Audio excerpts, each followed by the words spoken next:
First, they sucked you in, stole your time, and got your undivided attention.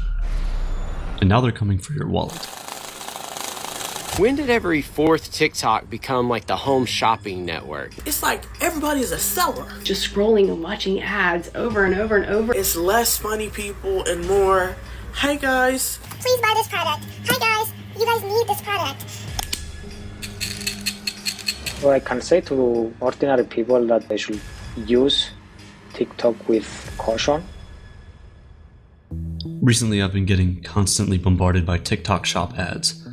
First, I thought they were harmless content from influencers talking about their favorite products, but the more that I watched, the more I realized that this was the opposite of harmless. I decided to dig deeper into this growing phenomenon, and what I discovered made me genuinely scared for the future of my generation. In September 2023, TikTok Shop was launched, and in just 1 year, it made over $11 billion. And it's only available in 8 countries.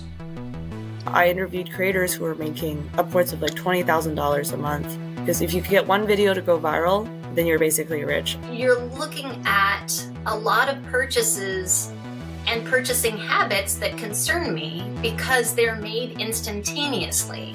I believe we're surrendering to technology. How are they able to sell so much on a platform that was originally described as being a kids app? Will this feature kill the app, or will TikTok slowly take over the entire internet? This is how TikTok Shop brainwashes you to buy. But before we get ahead of ourselves, what exactly is TikTok Shop? They just bluntly said, we're going to start shoving products into your social media experience. Basically, it's what happens when you airdrop a bargain shopping app, think Amazon only in terms of quality, often more like Temu, on top of an existing social media app. And if that sounds messy, it is. What looks to be a harmless place filled with fun and cheap stuff is filled with empty promises, dangerous products, unethical business practices, and shady psychological tricks. Many shamelessly targeting underage users. And what's worse is that TikTok Shop's plan for world domination is just getting started. TikTok's rise has been nothing short of staggering. Debuting stateside in 2016, in just 2 years it became the single most downloaded app in the US. Its ability to attract and retain users by the million quickly became legendary. Of course, this didn't happen by accident. In a lawsuit filed in October, attorneys general from over a dozen US states, including New York and California, detail the ways in which they claim TikTok has carefully targeted its youngest and most vulnerable users. This is journalist Jamie Ding, who did an investigation into TikTok for the LA Times. Some of the key issues that it centers on is, that TikTok promotes videos that use a lot of beauty filters that children can get addicted to. It promotes videos about body image, about weight loss, about beauty trends, and all of these things can really adversely harm children and teenagers' mental health.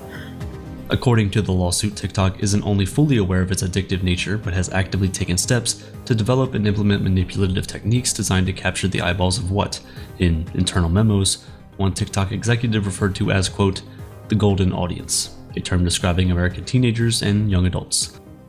If you're watching this video right now, there's a decent chance that you're part of that golden audience. The truth is that TikTok can be very fun. I think definitely what I like about TikTok is sort of the communal aspect of the content. For me, it knows that it just has to show me some cat videos and I'm hooked. Now some might say, too fun. Firmly established as the world's most popular app, it has become an unbelievable time sink. Part of what makes TikTok so hard to put down is its so-called infinite scroll design. In social media's early and more primitive days, when you got to the bottom of a page, there was a natural roadblock, a button you had to click to load more content.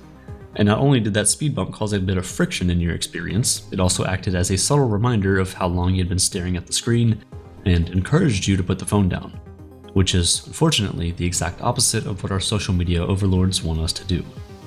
So in 2006, an interface designer named Asa Raskin solved this problem, and in doing so, unknowingly supercharged both the social media experience and its already highly addictive properties.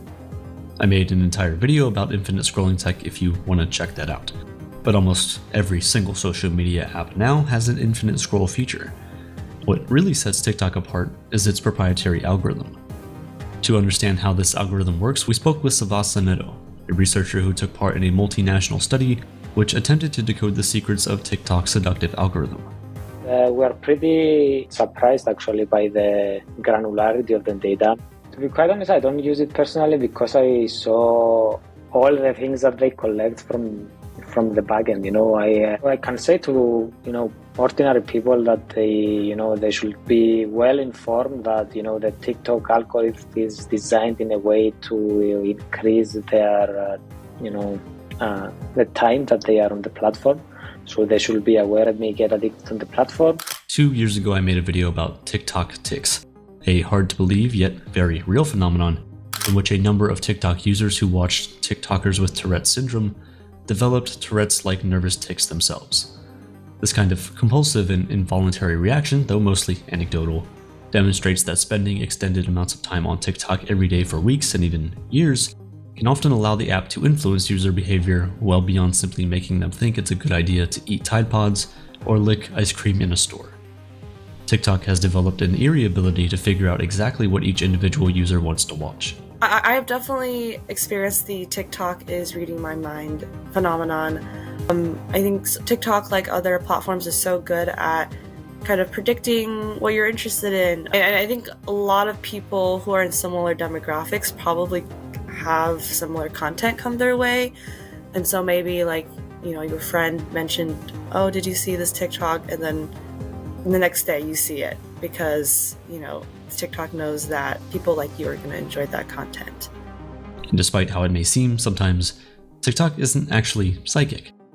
The secret, it's less about what you say you like and more about what actually holds your attention and keeps you coming back for more.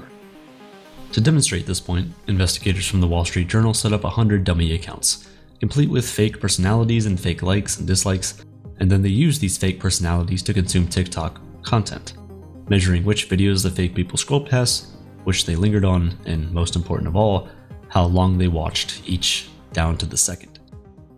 The bottom line seems it's not about what you think you like or say you like, it's about what you can't bring yourself to look away from. And this, in a nutshell, is the TikTok algorithm's secret sauce. TikTok has perfected the science of keeping hundreds of millions of eyeballs glued to their phones and forever scrolling.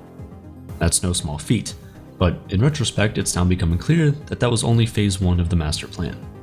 And let's remind ourselves, because it's easy to forget, TikTok's core mission isn't to entertain you, and it certainly isn't to enlighten us either. Okay, the ferret's pretty awesome, but that's not the point. The point is that TikTok exists to make money.